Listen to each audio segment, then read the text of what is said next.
जब आप कोई ऐसा वीडियो देख रहे हो जो आपको बहुत अच्छा लगता हो, उसके बीच में ब्रेक। अभी डाउनलोड करें तक ऐप।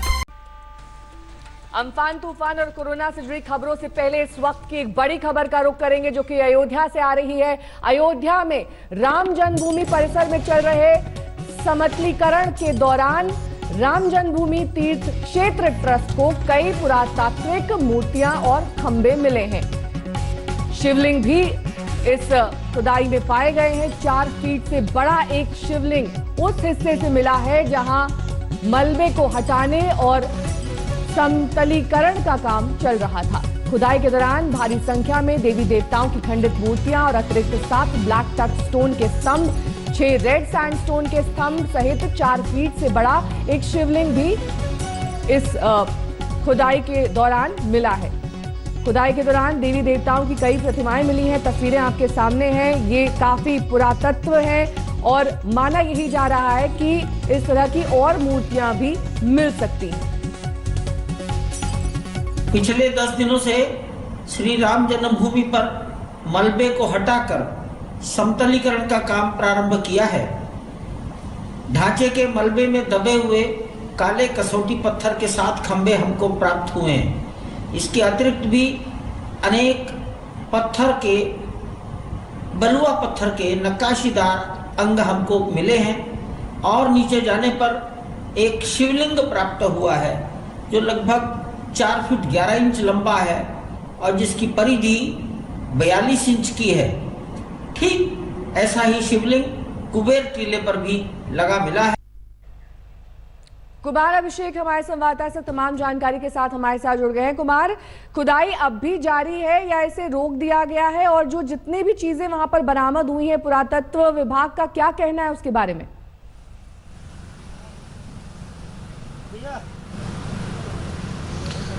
देखिए नेहा, ये जो समतलीकरण चल रहा था, यानी कि जो राम जन्मभूमि तीर्थ क्षेत्र ट्रस्ट के अंदर में जहां पर राम मंदिर बनना है, उस जगह पे समतलीकरण चल रहा था, जमीन को बराबर करने का काम चल रहा था।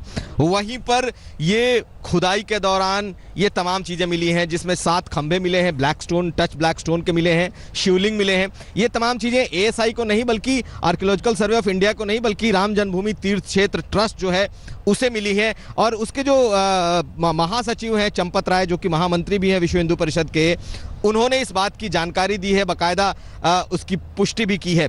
यानी कि अब जबकि राम मंदिर का काम शुरू हो रहा है और शुरू होने के पहले जो समतलीकरण उस जगह का किया जा रहा है, उस दौरान ये तमाम चीज़ें मिली हैं। यानी कि पुरातात्विक महत्व की जो ये चीज़ें हैं ये अयोध्या में मिली हैं। और बाकायदा जो नया ट्रस्ट बना है राम जन्मभूमि तीर्थ क्षेत्र ट्रस्ट, उसने उसके पास ये तमाम चीज़ें, हमने वो तस्वीरें भी अपने दर्शकों को दिखाई हैं कि कौन कौन सी चीज़ें हैं जो मिली हैं। दरअसल ये तस्वीरें, ये फोटो राम जन्मभूमि तीर्थ क्षेत्र ने ही जारी भी की हैं। तो कुल मिलाकर ये कहा जा सकता है ये पूरा का पूरा इलाका जो है वो किसी पुराने अवशेष, मंदिर के अवशेष से भरा पड़ा है। और जैसे जैसे मंदिर निर्माण का काम बढ़ेगा, खुदाई होगी, उम्मीद ये की जा रही है कि उसमें बहुत सारी चीजें खुदाई में और मिलेंगी। बहुत बहुत शुक्रिया कुमार, इस तमाम जानकारी के लिए आपका। कुमार अभिषेक हमारे संवाददाता जानकारी दे रहे थे किस तरीके से ये तमाम पुरातत्व चीजें मिली हैं और अब इनकी तस्वीरें भी जारी कर दी गई हैं। बहरहाल बात करेंगे अब चक्रवाती तूफान अम्फान के कहर की, क्योंकि 160 से 180 किलोमीटर प्रति घंटे की रफ्तार वाले इस तूफान ने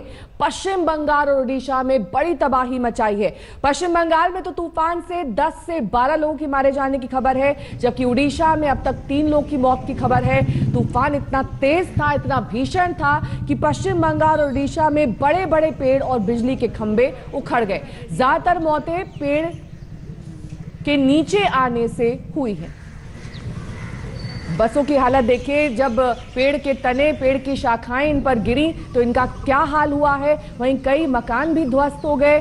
ये तूफान दरअसल 200 किलोमीटर प्रति घंटे की रफ्तार से भी ज्यादा का आवेग लिए हुए था और यही वजह है कि भारी और भीषण तबाही इस तूफान अम्फान ने मचाई है। कोलकाता की तस्वीर हम आपको दिखा रहे हैं, जहां पर कल देर शाम इस तरह की हवाएं चली कि वहां पर लोगों को पहले से ही आगाह कर दिया गया था कि वो अपने घरों से बाहर ना निकले। लेकिन तेज बारिश और तूफान काफी देर तक कोलकाता में चलता रहा, जिसकी वजह से वहां पर इस तरह की तबाही की तस्वीरें दिखाई दे रही हैं। कई पेड़ हैं जो तनों से उखड़ गए हैं, पानी जगह जगह पर भर गया है और आज सुबह का ये मंजर आपके सामने।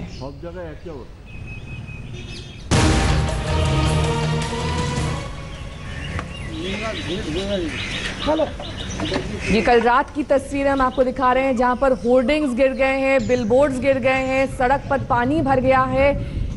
ये तूफान अम्फान का असर कोलकाता में हम आपको दिखा रहे हैं और कई जगहों पर राहत का काम भी शुरू हो चुका है क्योंकि कई ऐसी सड़कें हैं जिन्हें क्लियर करना पड़ेगा ताकि वहां पर ट्रैफिक पहले की तरह चल सके। ये देखिए किस तरीके से पूरी की पूरी छत उड़ गई है। इतनी तेज हवा थी कि वहां पर जो लोग समुद्र के किनारे थे वो हटाए जाने लगे और ये काम पिछले 2 दिन से चल रहा था। एनडीआरएफ की टीम लगी हुई थी, वो लोगों को वहां से हटा रही थी, लेकिन इसके बावजूद इस तरह की तस्वीरें अब सामने आ रही हैं जो तबाही का मंजर साफ तौर पर बयां करती।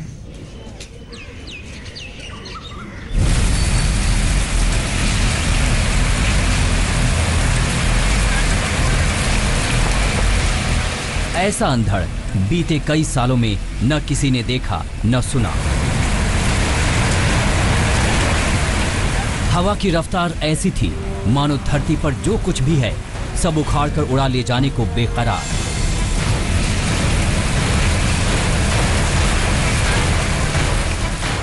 अम्फान तूफान ने उड़ीसा और बंगाल के लोगों को चंद घंटों में ही कयामत की झलक दिखा दी।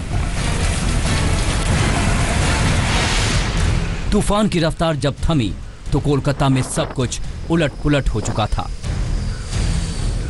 शहर में चारों तरफ पानी भर चुका था, गाड़ियां नावों की तरह तैर रही थी, सड़कों पर पेड़ उखड़ पड़े थे, बड़े बड़े होर्डिंग, बिजली के पोल औंधे मुंह गिरे हुए थे। पूरे कोलकाता शहर में किस तरह का डिस्ट्रक्शन खड़ा किया है वो आपको दिखा सकते हैं। इस वक्त कोलकाता के रास्ते में हम लोग इस वक्त पार्क स्ट्रीट से ज्यादा दूर नहीं है और यहाँ पे आप देख सकते हैं किस तरह से पेड़ गिर चुकी है। उसके साथ साथ जितने भी केबल लाइंस है वो भी उसके साथ साथ गिर गया है। जो इलेक्ट्रिसिटी के पोल्स है वो गिर चुके हैं, लैंप पोस्ट। और उसके साथ साथ आप देख सकते हैं बारिश जो हुआ था, भारी मात्रा में बारिश होने की वजह से पानी बहुत सारी जगहों में जम गया है। इस वक्त ये जितने भी बिल्डिंग्स आप लोग देख सकते हैं सब में अंधेरा है। पूरा ये जो रास्ता है, पूरा ये जो इलाका है मेरे पीछे जो एक्साइड मोड़ की तरफ जाता है, एक बहुत ही खास प्रोमिनेंट जो चौराहा कहा जा सकता है कोलकाता शहर का, वो बिल्कुल अंधेरे में डूबा हुआ है। और उसके साथ साथ देखिए कितने ऐसे पेड़ हैं पूरे रास्ते में जो इस वक्त गिरा हुआ है।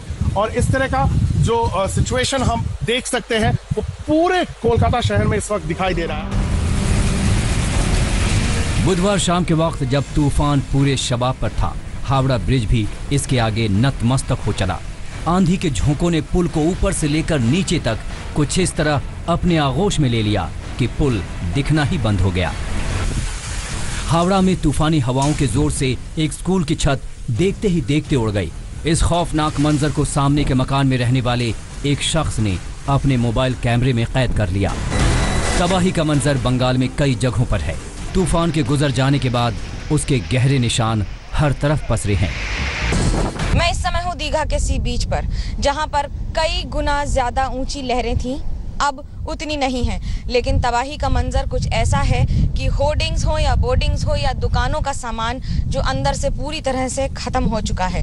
लोगों ने कई गुना ज्यादा ताले लगाए थे, लेकिन पानी घुसने की वजह से अंदर हो सकता है बर्बादी हुई हो।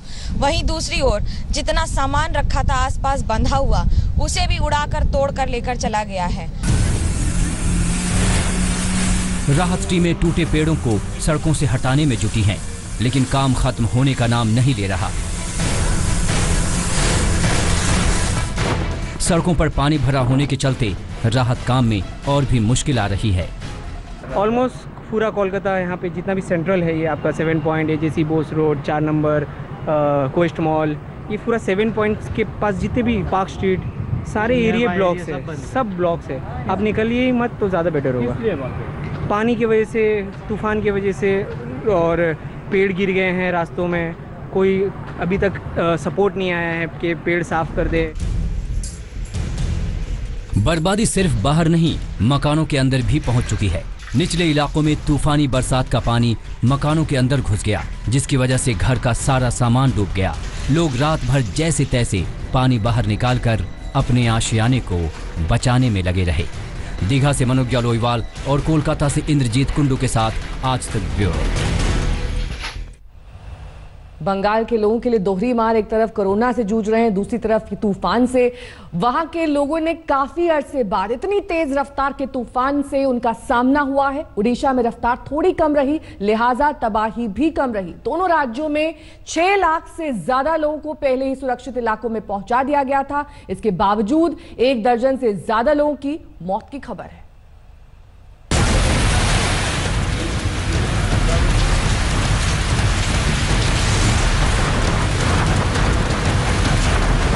खतरे में तो उड़ीसा और बंगाल दोनों थे, लेकिन जैसे जैसे अम्फान देश के पूर्वी तट के नजदीक बढ़ता गया, वैसे वैसे बंगाल की तरफ इसकी निगाहें ज्यादा टेढ़ी होती गईं।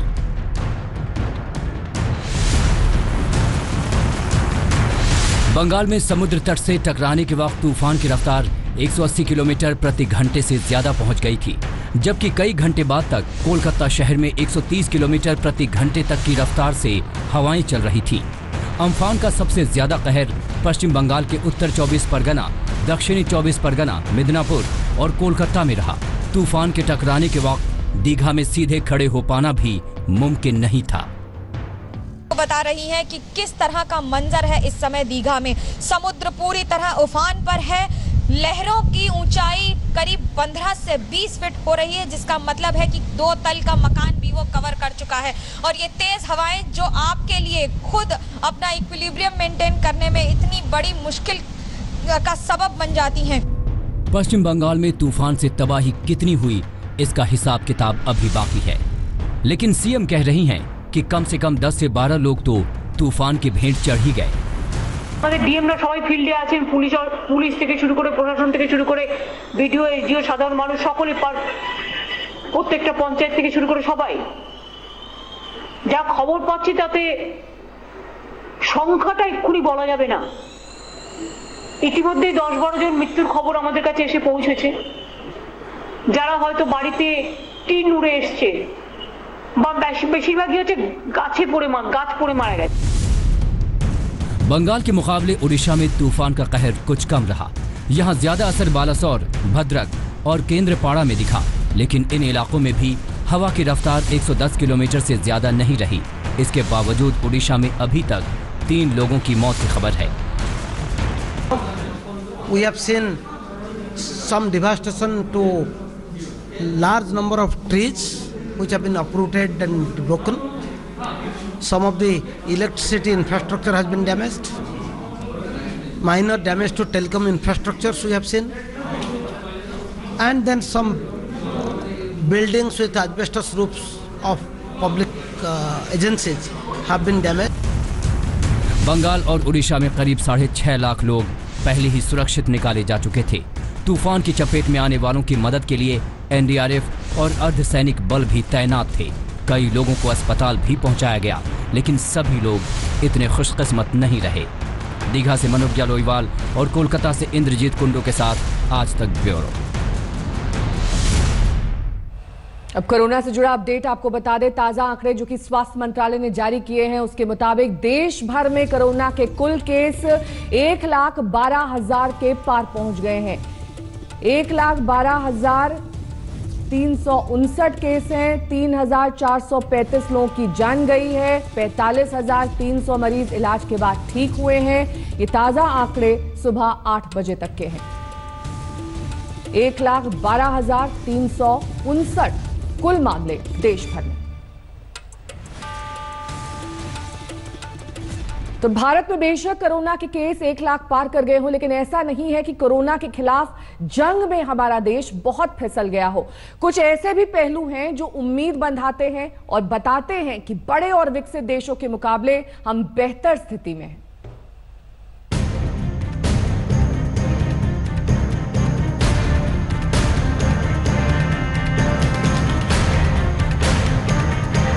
एक लाख से ज्यादा केस, 3,300 से ज्यादा मौत।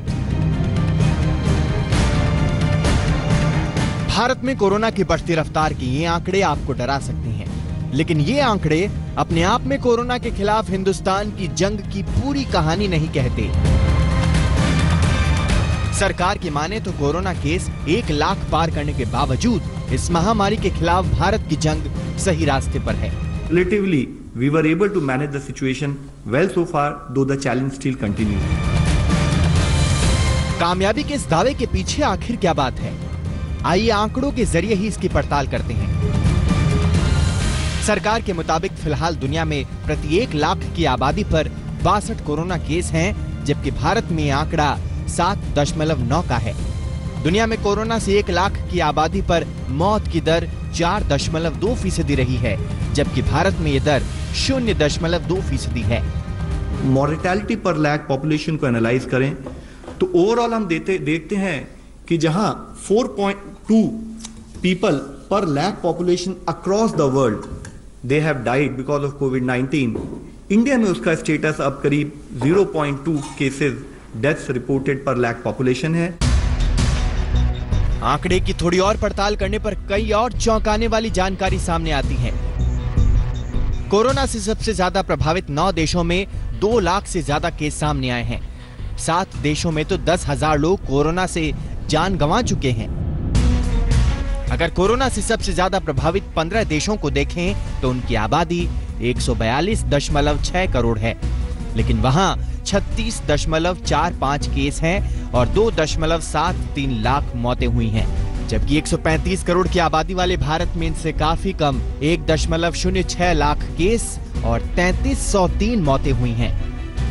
अगर एक और दूसरे वे में हम एनालाइज करना चाहें तो हम देखते हैं कि भारत की जनसंख्या इन 15 देशों के करीब बराबर जनसंख्या होते हुए भी हमने देखा कि अगर हमारी सिमिलर जनसंख्या है तो इन 15 देशों में भारत के मुकाबले 34 गुना अधिक केसेस आए हैं। इसी तरीके से हम देखते हैं तो पाते हैं कि इन 15 देशों में भारत के मुकाबले 83 गुना अधिक डेथ्स भी वहां पर रिपोर्ट हुई हैं। कोरोना के खिलाफ इस जंग में भारत अगर दूसरे देशों की तुलना में अच्छी स्थिति में है तो इसकी वजह है टेस्टिंग और इलाज के मोर्चे पर तेजी से कामयाबी। 2 महीने पहले देश में एक दिन में 100 से भी कम टेस्ट की सुविधा थी, लेकिन 18 मई को एक ही दिन में 1 लाख टेस्ट की उपलब्धि हासिल हुई, यानी टेस्टिंग सुविधा में 1000 गुना इजाफा। इसी तरह जनवरी में कोरोना टेस्ट के लिए भारत में सिर्फ 1 लैब था, अब 555 लैब हैं। इस वक्त टोटल 555 लैब एक्टिव हैं, उनमें से 391 लैब्स जो हैं वो आईसीएमआर के नेटवर्क में के लैब हैं, 164 लैब प्राइवेट सेक्टर में हैं। मरीज या मौत के आंकड़ों से नहीं तौला जा सकता, लेकिन जब पूरी दुनिया में कोरोना जैसी महामारी फैली हो तो महामारी की रफ्तार को धीमी रखने में कामयाब होना अपने आप में बड़ी बात है। मिलन शर्मा, दिल्ली, आज तक। दिल्ली में आज से कई पार्क्स को खोल दिया गया है। सुबह सुबह लोग पार्कों में पहुंचे जॉगिंग और मॉर्निंग वॉक करने के लिए। पश्चिमी दिल्ली के हस्तसाल के डीडीए पार्क में खासी भीड़ नजर आई। कई लोग लापरवाही करते हुए दिखाई दिए। बिना मास्क और सोशल डिस्टेंसिंग के लोग पार्क में घूमते दिखाई दिए। हालांकि पहले ही सरकार की ओर से साफ कर दिया गया है कि अगर पार्क्स का इस्तेमाल किया जाता है तो वहां पर सभी सावधानियां बरती जाएं। हस्तसाल और नेहरू पार्क की ये तस्वीरें बयां कर रही कि ऐसा नहीं किया जा रहा है। इनके बाहर मौजूद है। दरअसल लॉकडाउन की वजह से लोधी गार्डन को बंद कर दिया गया था और अब एनडीएमसी की तरफ से इसको खोला गया है। आज से इसको खोला गया है। कुछ लोग हमारे साथ मौजूद है जो मॉर्निंग वॉक करने आते हैं, एक्सरसाइज करने आते हैं। सर, इतने टाइम बाद ये खोला गया है, लॉकडाउन पीरियड था, तो अब तो कोरोना वायरस के साथ जीने की आदत हमें डाल लेनी चाहिए। यस, बिल्कुल बिल्कुल, ये सही बात है कि इसी के साथ जीने की आदत डालनी ही पड़ेगी और इसी में ही बेहतरी है सबकी। और बल्कि मैं तो कहता हूं कि अपनी इम्यूनिटी को बढ़ाना चाहिए और एक्सरसाइज एक ऐसा माध्यम है जिससे हम अपनी इम्यूनिटी बढ़ा सकते हैं। साफ सुथरा खाना, सुबह सैर करना, अच्छी नींद लेना, तो ये ऐसे वायरस तो फिर हो सकता है इससे और भी कोई खतरनाक वायरस आ जाए, तो हमें तो अपनी इम्यूनिटी को स्ट्रांग करना है। फ्यूचर का तो पता नहीं है, तो एक्सरसाइज इज वन थिंग कि जहां से हमें अपनी इम्यूनिटी को स्ट्रांग करना है। दिखाना चाहेंगे कई लोग जो है आना शुरू हो गए मॉर्निंग वॉकर्स, क्योंकि लोगों को पता लग गया है कि अब लोधी गार्डन जो है वो ओपन हो गया है। ऐसे में अलग अलग जगहों से यहाँ पर लोग आते हैं क्योंकि लुटियन जोन्स हैं, काफी वीवीआईपी आते हैं। अंकल से बात करते हैं। अंकल, बहुत खुश होंगे आज लोधी गार्डन खुला है। हाँ, मैं तो देख के बहुत हैरान हूँ। न्यूज़पेपर में भी कोई आया नहीं था ऐसा कि आज ओपन हो रहा है। Feeling very good. हमारा तो रोज का वो थोड़ी डिस्टर्ब रही होगी लॉकडाउन की वजह से। अभी है कि हाँ नहीं, एक्सरसाइज तो हो ही जाती थी, पर फिर भी पार्क को मिस करते हैं। और कोरोना में सबसे ज्यादा तनाव मुंबई में है, क्योंकि मुंबई में रोजाना 1000 से ज्यादा केस सामने आ रहे हैं। बात तो ये भी होने लगी है कि क्या कोरोना के मामले में मुंबई भारत का न्यूयॉर्क बन रहा है।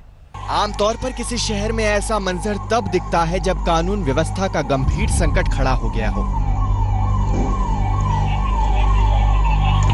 लेकिन मुंबई में ये फ्लैग मार्च कोरोना वायरस की रोकथाम के लिए है।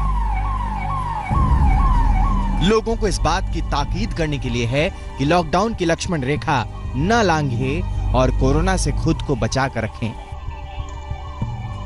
ऐसा इसलिए क्योंकि मुंबई में कोरोना की रफ्तार बेकाबू होती जा रही है।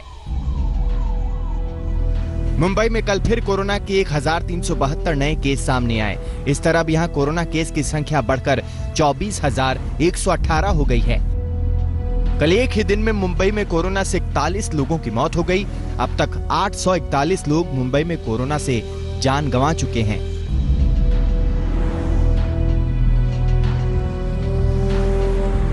मुंबई की वजह से महाराष्ट्र का आंकड़ा भी तेजी से बढ़ता जा रहा है। महाराष्ट्र में कल कोरोना के कुल 2250 मामले सामने आए। इस तरह यहां कोरोना केस 40,000 छूने को है। कल यहां 65 लोगों की कोरोना से मौत हुई, जबकि अब तक 1390 पूरे राज्य में कोरोना से जान गंवा चुके हैं। दरअसल मुंबई में कोरोना जिस रफ्तार से फैल रहा है, उससे अब बहस इस बात पर भी छिड़ गई है कि क्या सिनेमा और सपनों का ये शहर कोरोना मामले में भारत का न्यूयॉर्क बनने की राह पर है। हालांकि मुंबई के काफी कम आबादी के बावजूद न्यूयॉर्क 28,000 से ज्यादा लोगों की मौत का गवाह बन चुका है। If you don't do lockdown, the virus spreads exponentially. I gave you a number that's a shocking number: 40 days with full contact, and you get some number multiplied by 10 to the power of 17. More than the world's population by 100. यहाँ ये ध्यान देने की बात है कि दोनों शहर कोरोना चक्र के अलग अलग चरणों में हैं। लग रहा है कि न्यूयॉर्क ने कोरोना का सबसे खराब दौर देख लिया है, जबकि मुंबई में तेजी से आंकड़ा बढ़ रहा है।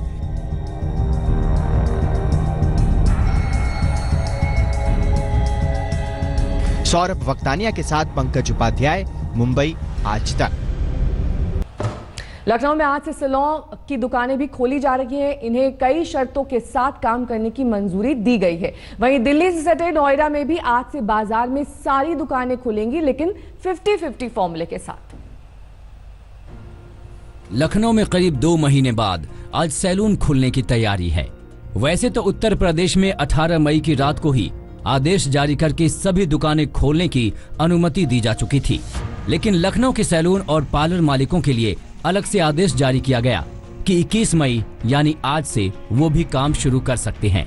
लिहाजा कल से ही नए तौर तरीकों के साथ ग्राहकों के स्वागत की तैयारियां शुरू कर दी गई हैं। हम इस वक्त लखनऊ के एक मेंस पार्लर में हैं और यहाँ पर किस तरह की तैयारी है, यानी कि जब लोग कल पहुंचेंगे तो अपना बाल और दाढ़ी कैसे बनाएंगे, हम आपको बताते हैं। देखिए, ये बाकायदा इस तरह की इन्हें शील्ड पहनेंगे, साथ साथ एप्रन पहनेंगे और वन टाइम कटिंग शीट होगी जिससे ग्राहकों को पहनाया जाएगा।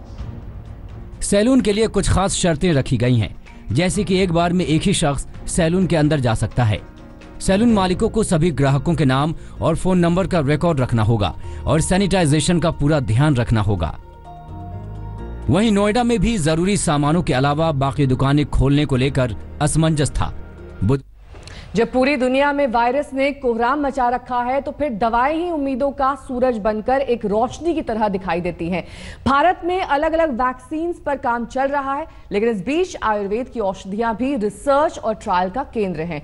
IIT दिल्ली और जापान के national institute of advance industrial science and technology ने मिलकर आयुर्वेदिक जड़ी बूटी अश्वगंधा पर एक शोध यानी कि रिसर्च की है, और इसमें यह पता चला है कि अश्वगंधा में एक ऐसा केमिकल कंपाउंड है जो शरीर में कोरोना फैलने से रोक सकता है और इस वायरस के खिलाफ लड़ाई में इंसानी शरीर की मदद कर सकता है।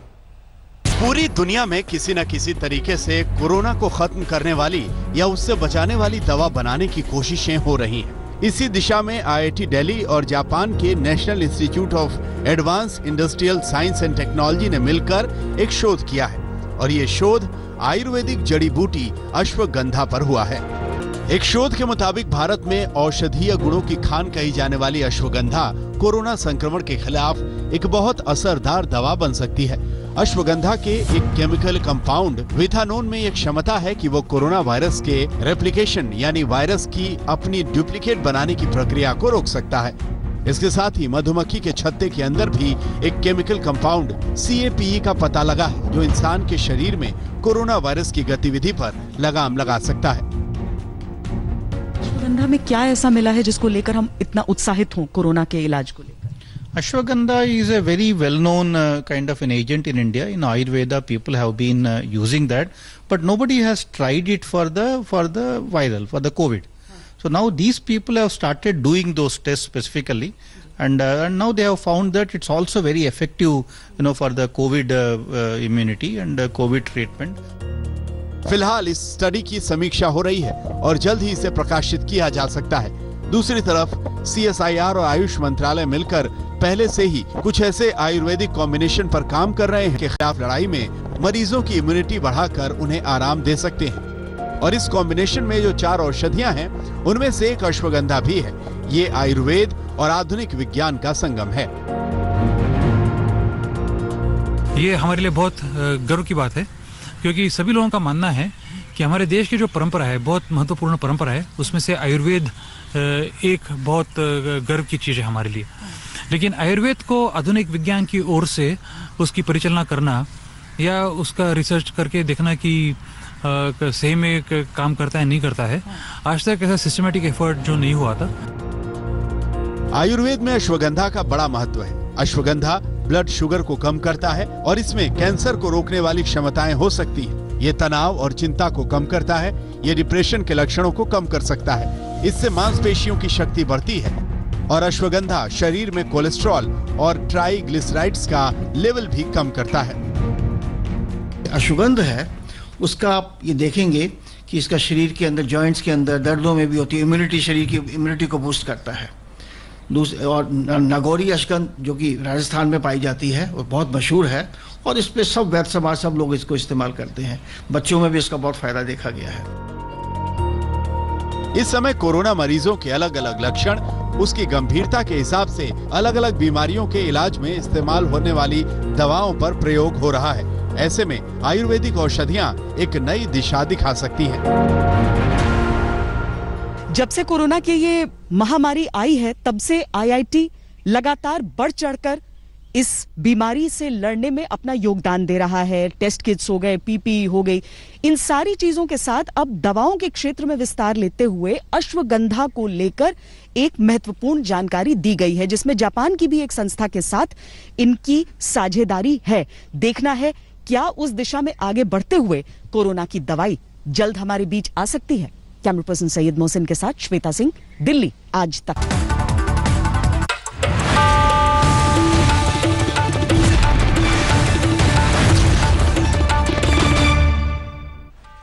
और अब एक ऐसी खबर जो आपके लिए जानना बेहद जरूरी है। अगर आप जरूरी काम से किसी दूसरे शहर जाना चाहते हैं तो आपके लिए ये जानना जरूरी है कि रेलवे 1 जून से 100 ट्रेनों की शुरुआत कर रही है। इसके लिए आज सुबह 10 बजे से टिकटों की बुकिंग शुरू की जाएगी। 25 मई से देश भर में घरेलू उड़ानों की सेवा भी शुरू हो रही है और इसके लिए आपको सोशल डिस्टेंसिंग और तमाम नियमों का पालन तो करना ही होगा। जो सरकार है वो गाइडलाइंस जारी करेगी कि विमान सेवा में किस तरह की शर्तों का पालन किया जाना है, लेकिन रेल टिकट की बिक्री आज से शुरू हो जाएगी।